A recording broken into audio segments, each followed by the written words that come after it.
प्रकार से घात किया जाता है, षड्यंत्र किया जाता है, जहां हजारों लोगों को, उनके समर्थकों को चोटें पहुंचाई गई, वो अस्पताल में भर्ती हैं, वहीं कई लोगों की जानें चली गई। यह पूरे देश को पीड़ा में डालने वाला है। विश्व से आवाज उठनी चाहिए, आंदोलन रत होना चाहिए। अब हिंदू अपनी आत्मरक्षा के लिए, अपने भाइयों की सुरक्षा के लिए, हिंदू भाई भाई, बाकी की अब करो विदाई।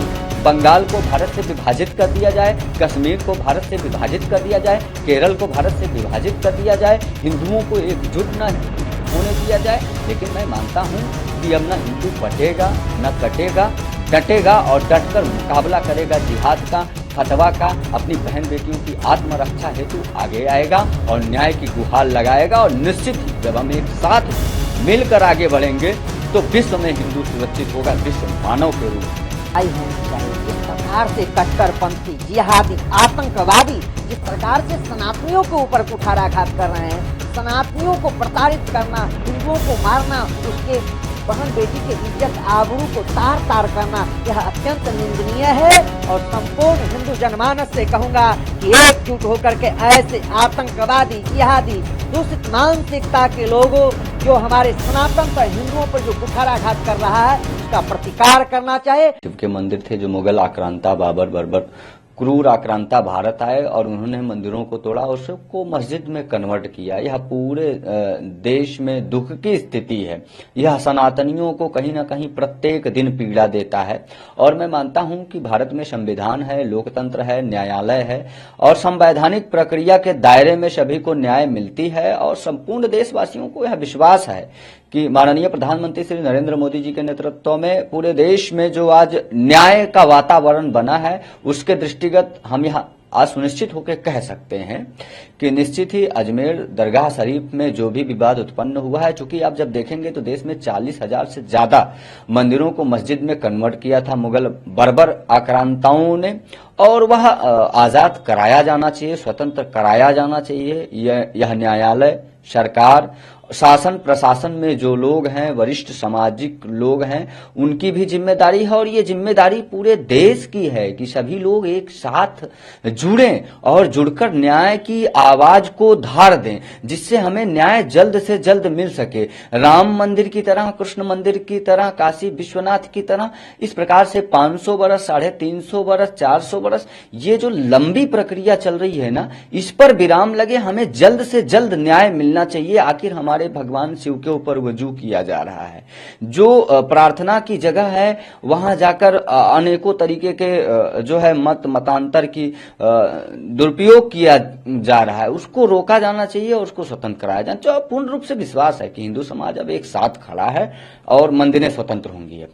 सर्वप्रथम तो देखिए, तुर्कों और पठानों के बीच जो संभल जामा मस्जिद के मध्य में विवाद हुआ, वह पूरे देश में वातावरण को खराब करने वाला था।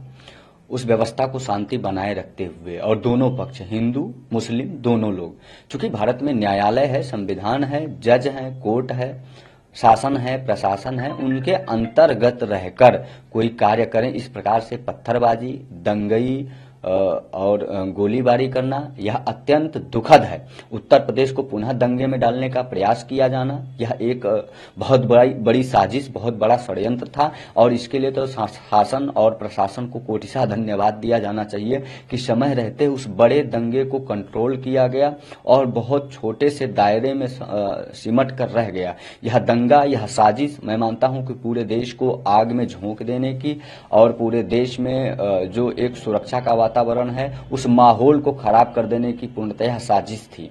और जब हमारे पास न्यायालय है, जो चीजें हम बाद में करते हैं वही पत्थरबाजी और दंगई करने से पहले यदि करें तो हमें क्या आपत्ति आ जाती है और क्यों आपत्ति आ जाती है।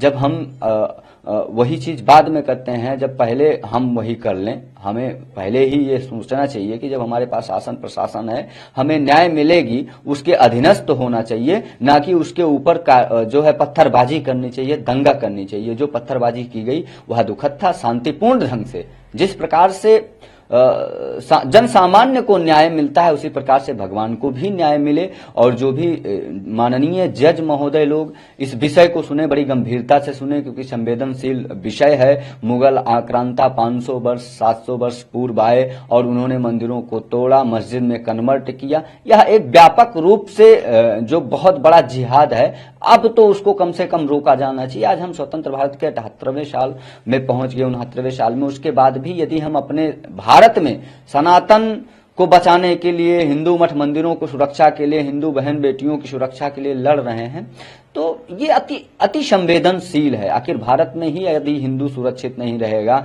भारत में ही यदि मठ मंदिरें सुरक्षित नहीं रहेंगी, डकैतों चोरों की वजह से भारत में ही यदि खतरा बना रहेगा, तो हिंदू फिर सुरक्षित कहाँ रहेगा? बांग्लादेश में जहां बहन बेटियों को मारकर लटका दिया जा रहा है और कोई बोल नहीं पा रहा है। मैं मानता हूं कि दोनों पक्षों को शांति का परिचय देते हुए और न्यायालय के फैसले का इंतजार करना चाहिए। न्यायालय जो फैसला करे वही सर्वमान्य होगा। संविधान के अंतर्गत जो निर्णय आएगा वह सबको सर्वमान्य होगा। देखिए, बांग्लादेश में इस्कॉन संत को गिरफ्तार किया गया, कृष्णदास जी को, यह अत्यंत दुखद है।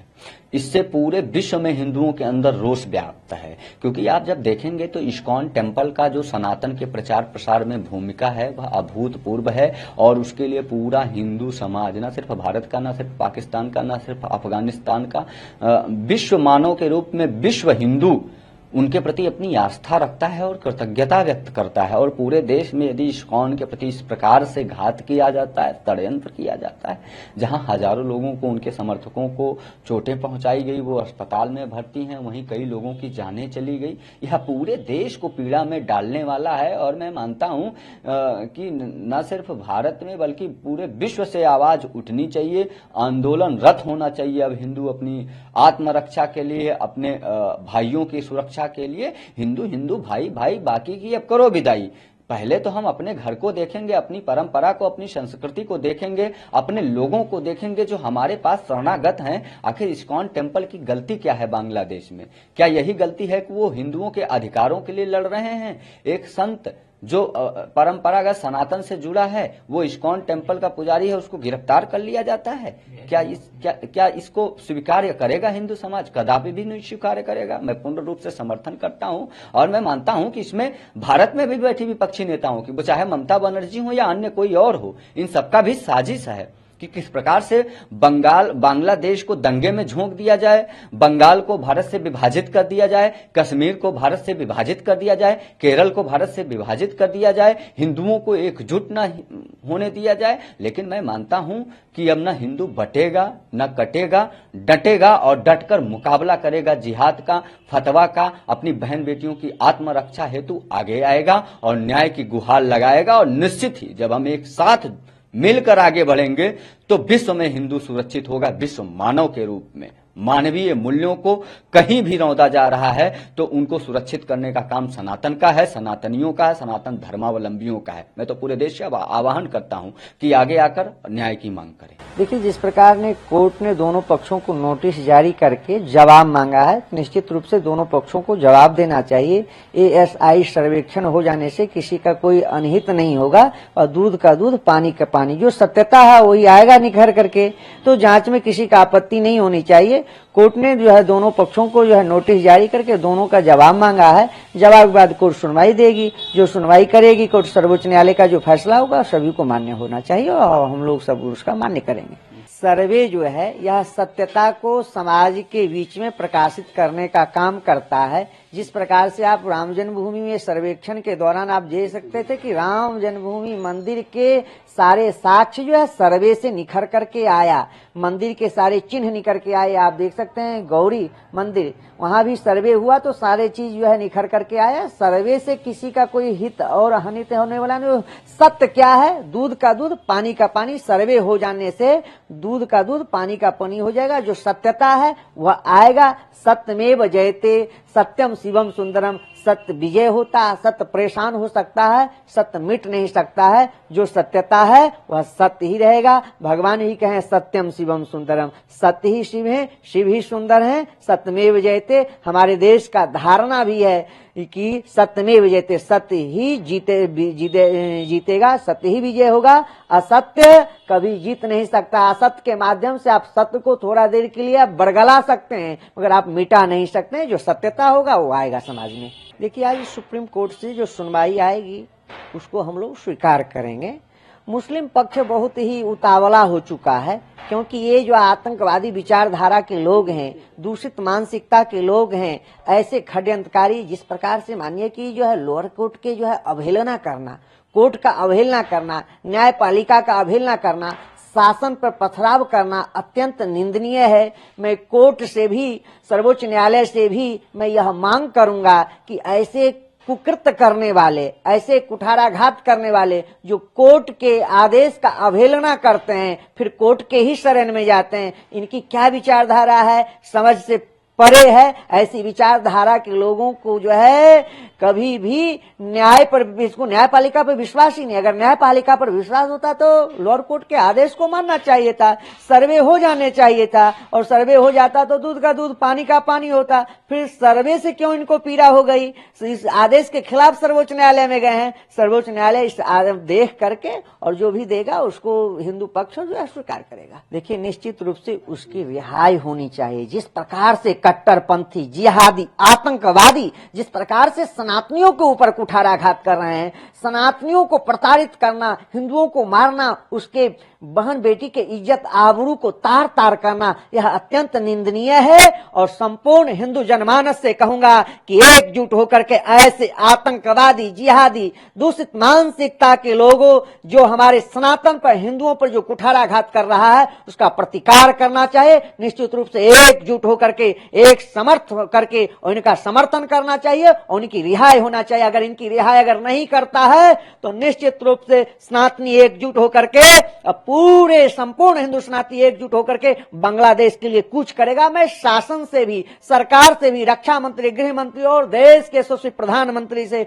मांग करूंगा कि इसके लेकर के संयुक्त राष्ट्र में इसका प्रस्ताव देना चाहिए और इस प्रकार से हमारे हिंदू भाई बहनों को कहीं प्रताड़ित न हो, ऐसा कानून लाना चाहिए संयुक्त राष्ट्र से और इस पे संयुक्त राष्ट्र को हस्तक्षेप करना चाहिए। जिस प्रकार से अल्पसंख्यक हिंदू भाई बहनों के साथ निर्ममता पूर्वक हत्या किया जा रहा है, सनातनियों को, धर्मावलंबियों को टारगेट करके इस प्रकार से जो कुकृत्य कर रहे हैं, उसके खिलाफ सरकार को सशक्त होना चाहिए।